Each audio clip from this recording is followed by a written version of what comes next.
છોટાઉદેપુર જિલ્લામાં કમોસમી વરસાદથી થયેલા પાકના નુકસાન માટે સરકાર દ્વારા વળતર આપવાની જાહેરાત કરાઈ છે। ખેડૂતોની માંગ છે કે આ વળતર વહેલી તકે તેમના ખાતામાં જમા કરવામાં આવે। ખેડૂતોના જણાવ્યા મુજબ જેમની જમીન વધારે છે અને ભારે નુકસાન થયું છે તેમને બેંક ધિરાણ માફ કરવાની જરૂર છે અને ખેડૂતોનું કહેવું છે કે ઉનાળુ તલની ખેતીમાં પણ ભારે નુકસાન થયું હતું, તેથી તેનું વળતર આપવામાં આવે। છોટાઉદેપુર જિલ્લામાં સરકારે જે ખેતી માટે રાહત પેકેજ જાહેર કર્યું છે તેનાથી થોડી ખુશી છે, પરંતુ સાથે સાથે થોડી નારાજગી પણ જોવા મળી રહી છે। કારણ કે સરકારે એસી ચેમ્બરમાં બેસીને 10 દિવસ પહેલા જે જાહેરાત કરવાની હતી તે મોડી જાહેરાત કરી છે। ત્યારે આપણે અહીંના ખેડૂત ટીનાભાઈ છે તેઓ સાથે વાત કરીશું। સરકારે વિલંબ કર્યો છે તેમાં શું કહેશો? ખરેખર સરકારે ખેડૂતોને સીધા જ ખાતામાં પૈસા જમા કરાવવાના હતા તો સરકારે બહુ મોડું કર્યું છે।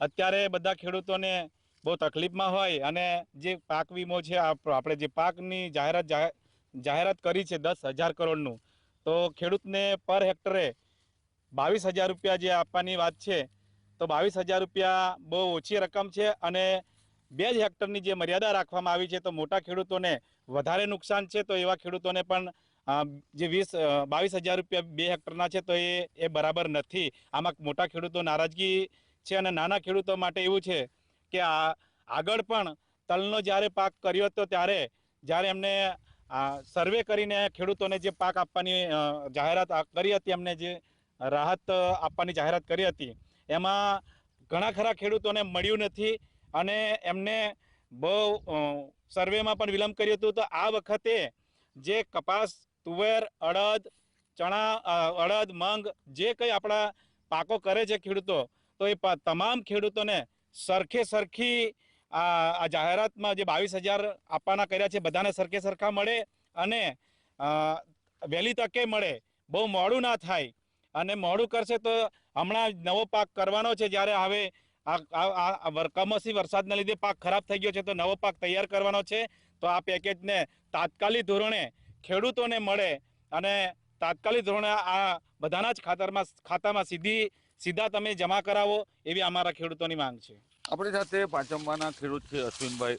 અશ્વિનભાઈ, આ વિસ્તારની શું પરિસ્થિતિ છે? કારણ કે સરકારે સહાય બધાને એક સરખી જાહેરાત કરી છે 10,000 કરોડનું પેકેજ, તો આ વિસ્તારના ખેડૂતોને શું નુકસાન થશે? જે મોટા ખેડૂતો છે એમની પાસે થોડું ઘણું વળતર હશે, ચાલો માનીએ, પણ જે નાના ખેડૂત છે, જે લોકો ઉનાળાના જે માલ લેવાનો હતો એ માલ જે તે સમયે ખેતરમાં જ રહી ગયો, તો જે આવક હતી ત્યાં તેમને નહીં મળી, ત્યારે એ લોકો ખાલી થઈ ગયા।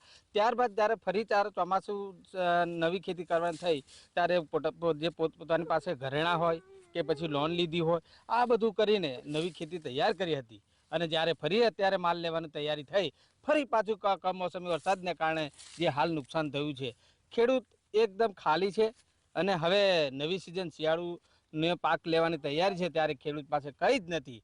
તો હું કહીશ કે વહેલી તકે આ જે રકમ છે એ રકમ એ ખેડૂતના ખાતામાં જમા થાય, જેથી કરીને ખેડૂત જે બી વાવેતર નવું કરવાનું હોય એની તૈયારીમાં લાગી જાય। સાથે સાથે જેમની પાસે વધારે જે ખેતી છે તો એમાં એ ખેડૂતને ખરેખર અગવડ પડશે। એમને જે 2 જ હેક્ટરની જે મર્યાદા છે એમાં એ ખેડૂતને ખરેખર નુકસાન જશે।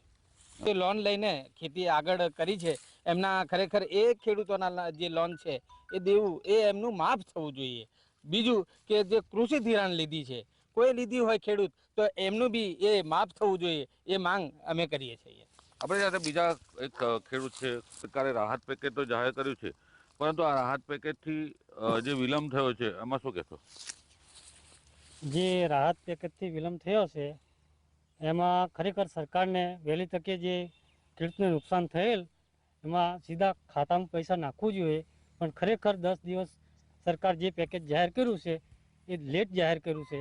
જો વહેલા નાખતા તો આજે ખેતી જે કંઈક આગળ ખેતી કરવા માટે જે કંઈ પૈસો વાપરવો હતો એ ખેડૂત વાપરી શકત અને સરકાર આ પેકેજ જે કંઈ ખેડૂતને નુકસાન, મકાઈ, તુવર, ડાંગર જેમાં કંઈ નુકસાન થયેલું છે એમાં પૂરેપૂરું વળતર મળે એવું અમારી માંગણી છે। છોટાઉદેપુર જિલ્લાના ખેડૂતો છે અલગ અલગ ગામોના।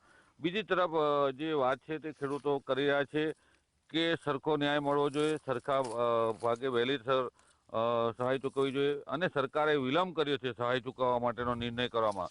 10 દિવસનો સમય લગાડ્યો, જેનાથી શિયાળાની ખેતી કરવા માટે ખેડૂતોને નાણાંની જરૂરિયાત હતી તે નહીં થઈ શકે. બીજી વાત છે, હજુ નાણાં ક્યારે મળશે તે પણ સવાલ છે, કેમ કે અગાઉ જ્યારે સરકારે જાહેરાત સહાય પેકેજની કરી હતી ત્યારે છોટાઉદેપુર જિલ્લામાં ઘણો વિલંબ થયો હતો.